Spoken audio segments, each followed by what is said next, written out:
Sais-tu quel est le premier film qui s'est inscrit à l'UNESCO? C'est Metropolis. Il est sorti en 1927 par Fritz Lang. Et ce Fritz Lang, c'est un réalisateur autrichien et allemand à l'époque. Et il va adapter le roman de sa femme en film. Et ça sera le film le plus coûteux de l'époque, car on va utiliser beaucoup d'effets spéciaux et aussi, par exemple, pour la femme robot, le personnage emblématique du film. Et cette histoire parle d'une dystopie de 2026 où il va y avoir une révolte des ouvriers qui vivent sous la ville de Métropolis, qui va subir tellement de sévices lors du travail, qui vont se révolter contre les aristocrates qui vivent dans la ville. Et il y a aussi une histoire d'amour avec un aristocrate et une ouvrière. En gros, c'est ça.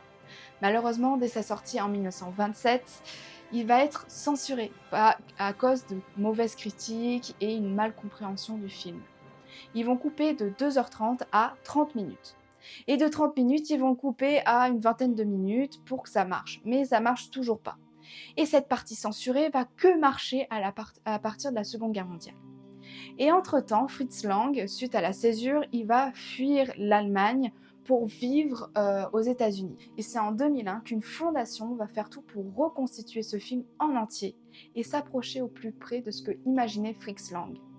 Et pour ça, ils vont voyager dans le monde et principalement en Amérique du Sud, ils vont trouver certaines parties du film. Les pellicules malheureusement sont abîmées avec le temps, qu'on peut voir dans le film parfois qu'il y a des parties abîmées et qu'on ne peut pas voir totalement l'image. Et aujourd'hui, c'est le premier film à être enregistré dans le domaine de l'international de la mémoire du monde à l'UNESCO.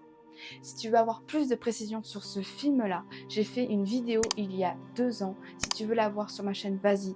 Et si tu veux voir d'autres vidéos de ce genre, abonne-toi.